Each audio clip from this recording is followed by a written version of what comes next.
República Dominicana, soy José Eliseo Almanzar, esto es Paneo Semanal, dando como siempre, en primer lugar, las gracias a Dios por permitirnos estar aquí con ustedes y a ustedes por concedernos el siempre grato honor de escucharnos por esta Sol 106.5 FM, también de vernos en YouTube, en nuestro canal Paneo Semanal y en el canal de Sol 106.5, así como de seguirnos en nuestras redes sociales Paneo Semanal, saludando como cada sábado a mi hermano y compañero Luis José Polanco. Muy buenos días, Eliseo, y muy buenos días a todos nuestros queridos y amables teleoyentes que nos dispensan el favor de su audiencia, como todos los sábados, de 10 a 12 meridiano en este su programa Paneo Semanal. Bueno, finalizando el año, Eliseo, ya estamos a mediados de diciembre. Estamos ya a una semana del magno evento que se produce todos los años en República Dominicana, que es la Operación Lechón.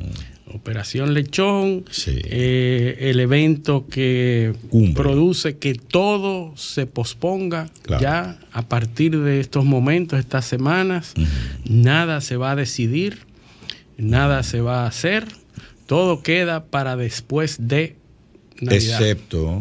Excepto los eventos que impliquen comida navideña y bebida.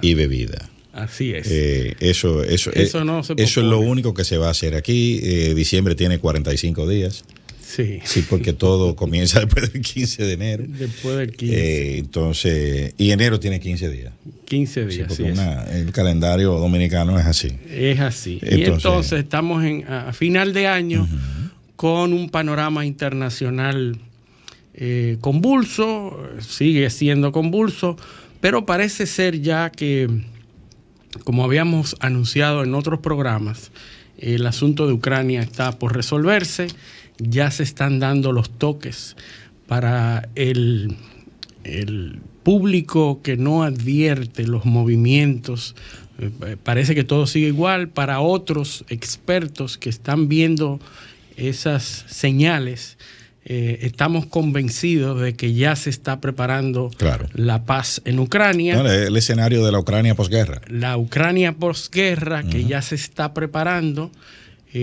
Hubo un discurso de Putin que todos los años se reúne con la prensa, y en esta semana se reunió y dijo que para las negociaciones hace falta... ¿Cómo será una reunión de Putin con la prensa en Navidad? La hemos visto, sí, y es en un salón grandísimo, sí, con unas pantallas inmensas que ocupan, en un salón de convenciones grandísimo, donde se pone él, la figura principal, más grande que el escenario, mucho más grande. ¿Tú crees que Putin da canasta y rifa nevera? No da canasta, eso no se usa. Eso no se usa por aquí, eso se hace en los canales, en Putin, los medios. ¿Tú crees Putin? Un carro. Y nadie le agradece después de las no dan placa de reconocimiento al presidente Putin, de la gente de Vladivostok. Sí. No, ni anuncia cubos, no anuncia el regalo de eso. No, el presidente Putin acaba de anunciar un bono.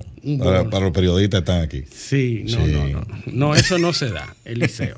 Entonces, Putin ha hablado de que si Occidente quiere negociar, es indispensable el reparto territorial, es decir, la negociación sobre el territorio ocupado de Ucrania. Sin eso no hay negociación, ya lo ha avisado, pero lo importante no es eso, porque todo el mundo espera eso de Rusia. Lo importante y lo que llama la atención fue que dijo, por primera vez, que no le importaría que Europa considerara a Ucrania como miembro, ¿verdad? Dijo, no, eso no... Claro. No tengo ningún reparo en ese tipo de cosas. Y si tú eso lo unes al resultado de la gira de Zelensky en Washington, que no regresó a Ucrania, pero no con lo que... No con lo que le prometieron o lo que él pensaba que iba a tener. No solo eso, con lo que necesitaba. Sí. Porque estamos claros ya, y tenemos ya, con esta, serían 3 semanas hablando de eso. Sí. El jefe del ejército, aquella entrevista famosa a la BBC. Sí. O sea, de la realidad del frente. Fue el inicio del fin que se preveía. No, y que además ese es el candidato. Ya hay gente que está diciendo que el jefe del ejército puede ser candidato a las elecciones que hay que celebrar en marzo. El 2024 en marzo se van a celebrar elecciones. O se propone, debería celebrar. Deberían. Entonces ahí va a venir un problema, porque entonces se está abriendo, por un lado, la posibilidad, porque ese otra, lo que se acordó en esa reunión de la FER Orbán, que vamos a explicar ahora qué fue lo que pasó, fue iniciar conversaciones. O sea, no es un proceso formal, es un proceso que se estila cuando se va a admitir un nuevo miembro en la Unión Europea, pues iniciar las conversaciones. Y entonces, si no hay objeciones, pues se procede. Sí, se procede con un procedimiento, valga la redundancia, muy minucioso y una serie de condiciones, tanto económicas como políticas.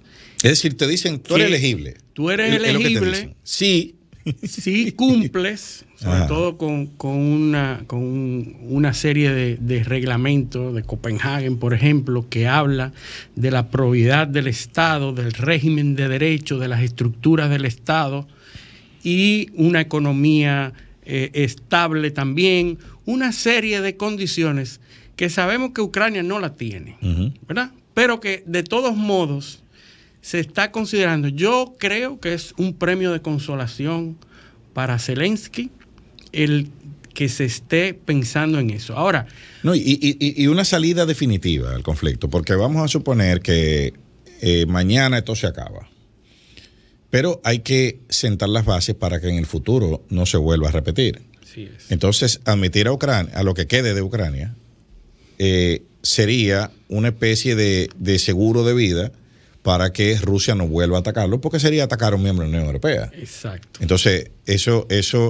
y Putin está de acuerdo. Sí. Dice, bueno, si ustedes me entregan esta franja de territorio. Sí, y no dijo cuál era la franja, sino negociemos. Exacto. ¿Verdad? Sí, pero dejó abierta la posibilidad de negociación de un reparto territorial de Ucrania, ¿verdad? De las partes ocupadas. Pero podría ser, bueno, mira, la conversación podría ir, entréguenme esta franja, que yo la considero de seguridad para mí, y entonces metan a Ucrania, déjenme Crimea también, claro, porque ya yo la tengo. Eso es ya está. Déjame lo que yo tengo. Y entonces, quédate con el resto, y si tú quieres a los miembros de la Unión Europea, que yo no lo voy a, no tengo interés. Y todo se fue orquestando a partir de eso, lo que me hace entender que eso se habló, se está hablando por otra parte, porque todo se está orquestando para que en esta semana, ayer o antes de ayer, se produjera esa cumbre de la Unión Europea con los 27 miembros de la Unión Europea para considerar, lo primero que pasó fue que rechazaron la ayuda económica, ¿verdad? Que es la misma línea, que es lo mismo que sucedió en Washington. En Washington son 60,000 millones de dólares que fueron negados por la oposición del Partido Republicano, pero que en Europa eran 54,000 millones, ¿verdad? 54,000 millones de euros. 114,000 millones. Entonces, Europa niega por la oposición ¿de quién? De Hungría. Hay que recordar la composición de cómo se dan las decisiones en la Unión Europea. La Unión Europea es una comunidad, es una unión que en la cual todos los miembros, la unanimidad, tienen que aprobar a unanimidad las cuestiones decisorias. Por ejemplo, esta de otorgar 54,000 millones en ayuda a Ucrania, un solo miembro se opuso, con lo cual no va esa ayuda. ¿Quién es ese miembro? Hungría. Pero nosotros hemos hablado de Hungría en otros programas, de cómo se opuso junto a Polonia al paso de los granos de Ucrania. Es decir, Ucrania es un competidor en términos de grano a Europa. Claro. Y entonces, por una cuestión lógica, pero no solamente desde el punto de vista económico, ya en el pasado, en el 2017, Ucrania tomó una decisión de establecer el idioma oficial en la educación. Y eso afectó a una provincia de Ucrania en donde hay una mayoría de húngaros, de habitantes, de ciudadanos húngaros que viven en Ucrania, y que esa decisión afectó a esos ciudadanos y Hungría se opuso a eso, ¿verdad? Lo mismo que pasa con los de origen ruso en Ucrania. Exacto. ¿Verdad? Lo mismo, la misma oposición que tenían los rusos en Ucrania y que provocó muchísimos levantamientos y problemas en Ucrania. Lo mismo pasó con los húngaros, con los de origen húngaros en Ucrania. Es decir, que Hungría y Rusia comparten problemas en Ucrania, ¿verdad? Tienen intereses comunes. Intereses comunes. Por eso se nota y se siente que Hungría siempre es más prorruso. El miembro más prorruso de Europa es Hungría. Sí, así es. Entonces, y que además tiene Orbán tiene la deriva autoritaria, completamente. No comparte, es una democracia que no tiene los mismos estándares, o se maneja con estándares distintos. Estándares distintos a tal punto, Eliseo, que Hungría tiene 21.000 millones frisados de ayuda de la Unión Europea. Claro, por medidas por medidas que son de corte autoritarista y que no defienden el régimen de derecho, que tienen que... y que en Hungría, sí, porque hay el Tribunal Constitucional de Hungría ha tenido diferencias con el Tribunal Europeo. Porque hay contradicciones. Claro. Pero para que tú veas cómo son las cosas, que hay el doble rasero con el que se miden este tipo de temas. A Hungría la tienen sancionada. Sin embargo, el Tribunal Constitucional alemán ha emitido varias sentencias, sobre todo con los temas de deuda.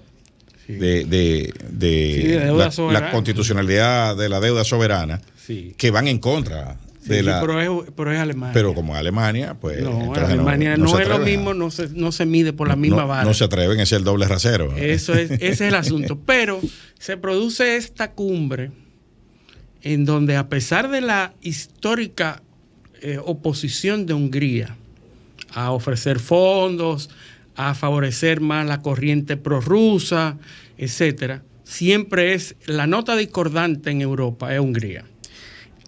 A pesar de eso, se da una reunión, se arma, y dicen varios artículos que fue hasta coreografiada esa reunión, en donde la primera sesión se habla de el aporte de fondos, esos 54.000 millones en aporte a Ucrania. Se niega en la oposición de Hungría, y entonces cuando se va a tomar la decisión de que Ucrania se considere para ser miembro de la Unión Europea, invitan a Víctor Orbán, el primer ministro de Hungría, a salir a beberse un café. Y le dicen, bueno, entendemos que para considerar este punto que sigue, nos gustaría considerarlo con usted fuera. ¿Verdad? Lo invitan y él accede sin ningún problema, sale de la sala, y los 26 miembros restantes toman en consideración la entrada de Hungría a la Unión Europea y la aprueban. Ahora, la salida de Hungría le da la posibilidad a Hungría de no doblar, de no tener que dar su brazo a torcer. Claro, lo mismo que pasa es una abstención. Exactamente. Sale de la sala y convoca una rueda de prensa y sale en todos los medios y en las redes sociales diciendo: yo creo que es insensato, yo creo que Ucrania no está preparada para ser miembro de la Unión Europea, y dice todo lo que él entiende, pero sale sin oponerse, sin ese veto. Es decir, él queda bien frente a Putin, su amigo estratégico, queda bien y no tiene que vetar la decisión de la Unión Europea. Sí, no votó. Vota y sale. Y se toma en cuenta. ¿Qué hace pensar esto? Bueno, esto es un arreglo. Probablemente le han prometido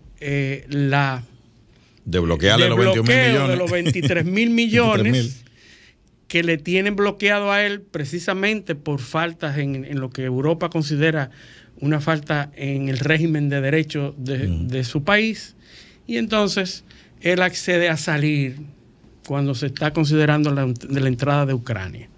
Y ahí está el escenario preparado para que Ucrania forme parte de la Unión Europea, que se hagan todos los aprestos para que eso se produzca. Y por el otro lado, Putin ya habla de cuáles son las condiciones para la negociación. Todo está planteado. Sí, y además ya está la narrativa, ya están presionando también a Zelensky, no dándole dinero. Así es. O sea, ya se está, y además también hay otro conflicto que lo está sustituyendo. Correcto. Es relevancia en los medios de comunicación, que es el tema de Israel. Israel se está desbordando. Ese tema se está desbordando a un punto que Estados Unidos, que tomó la precaución el 7 de octubre de enviar portaaviones al Golfo Pérsico para atender a un potencial peligro que es Irán, ¿verdad? Que es la amenaza más grande. La amenaza real para Estados Unidos es Irán.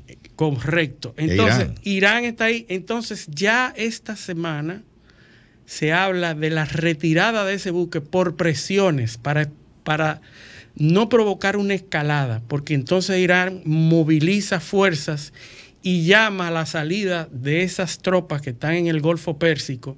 Y lamentablemente oímos la noticia de que Estados Unidos se retira por presiones de eso. Mientras tanto, manda a Jake Sullivan a hablar con Netanyahu. Es que fíjate lo que está sucediendo, y volvemos al tema de Ucrania. Lo de Ucrania se está negociando sin los Estados Unidos. Sí. O sea, aparentemente, o sea, no tienen el rol protagónico porque se descalificó como mediador. Completamente. Al asumir una posición tan radical. Entonces ahora viene este problema del Medio Oriente. También está fuera. Qatar es el que está liderando. Los precarios acuerdos que se han conseguido ahí son los qataríes los que lo han conseguido. Los Estados Unidos están anulados. Sí. Entonces ahora, mira cómo hay que retirar los barcos. Mira quién es que está retirándose. Sí. Sin embargo, yo no he visto que los iraníes hayan hecho ningún movimiento, ni ninguna concesión, ni hayan bajado el discurso. No han bajado el discurso, al contrario, se ha enardecido más. Se está reclamando la posibilidad de que ellos puedan intervenir de manera más activa, porque ellos definitivamente están proveyendo asistencia militar a los hutíes, a Hezbollah y al mismo Hamas. El temor es un frente en el norte de Israel con Hezbollah. Correcto. Porque ya, y eso lo dijimos aquí hace un par de semanas, la capacidad operativa. Hezbollah es el ejército privado, el ejército no gubernamental más grande del mundo. Sí. O sea, no son los Wagner de Rusia, no. Es Hezbollah. O sea, Hezbollah recibe miles de millones de dólares de Irán, que es que lo financia. Sí. Y tiene una capacidad operativa que el ataque de Hamas a Israel reveló o hizo, trajo a la luz, evidenció que Hezbollah podría contar con capacidades operativas mucho mayores que las que Occidente estimaba. ¿No? Y el peligro más grande es la desestabilización de esa zona en el Mar Rojo, que es el punto que yo quiero traer a colación. En esta semana se han producido ataques de los yemenitas, de los hutíes. Los rebeldes de Yemen. Los rebeldes de Yemen. Que son enemigos de los saudíes estaban fumigando hasta hace poco. Hay que recordar que este conflicto en Yemen surge de aquella primavera árabe en donde rebeldes en Yemen... Poco antes, acuérdate del ataque al Cole. Al USS Cole, que fue en Yemen. Fueron los hutíes también. Los hutíes. De una bomba a un barco.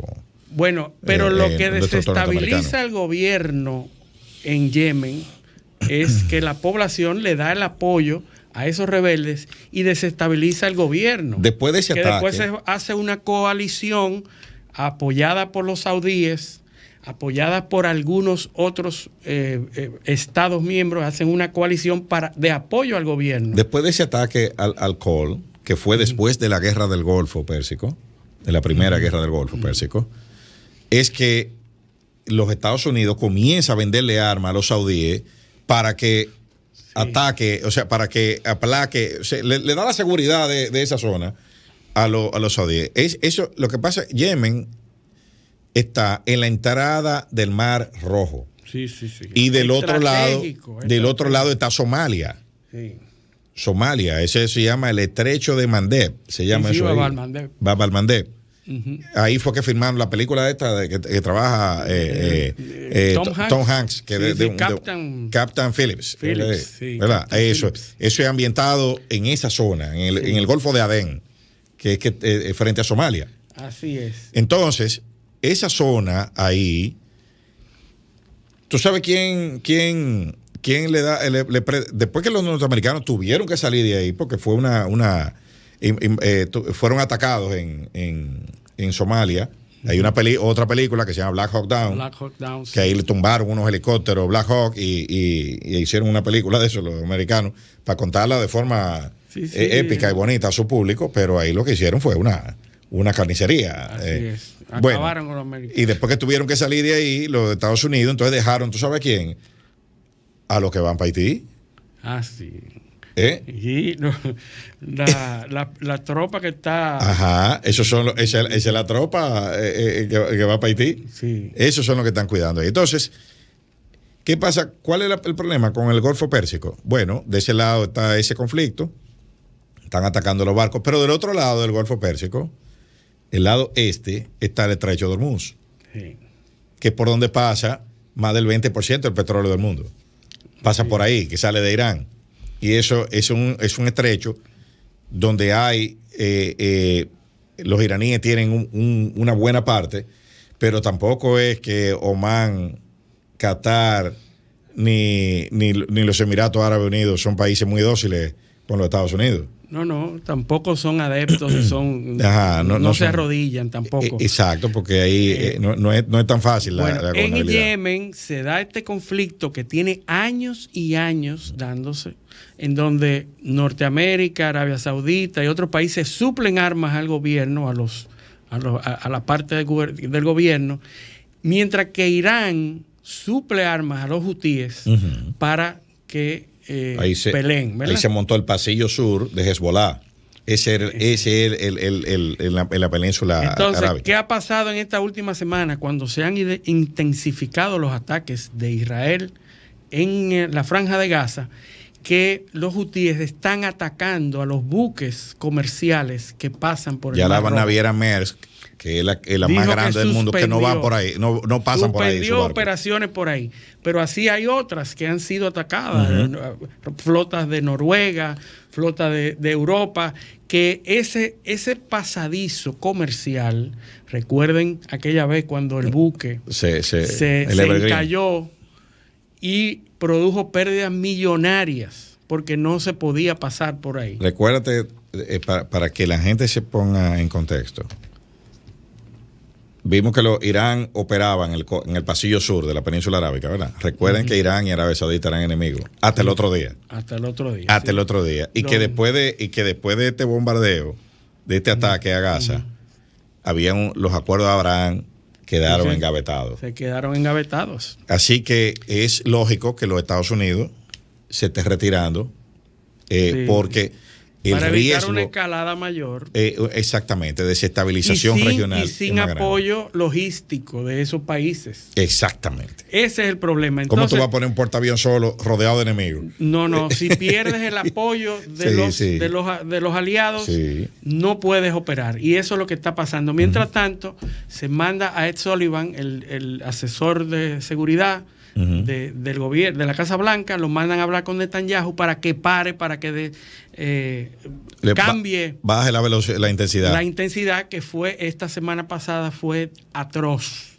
Logró muchísimas bajas, incluyendo rehenes. Sí, mataron 2 rehenes. Mataron rehenes por equivocación. Así es. Y entonces ya Israel, a partir de esa visita de Sullivan, abrió una puerta humanitaria. Está perdiendo apoyo interno en Netanyahu rápidamente, porque eso políticamente se le está poniendo. Ya se abrió la ayuda para que entren miles de camiones de ayuda que habían estado imposibilitados de atender a esa población en condiciones infrahumanas. Bueno, vamos a ver cómo eso se sigue desarrollando. Tenemos que ir a nuestra primera pausa. Esto es Paneo Semanal, no le cambien.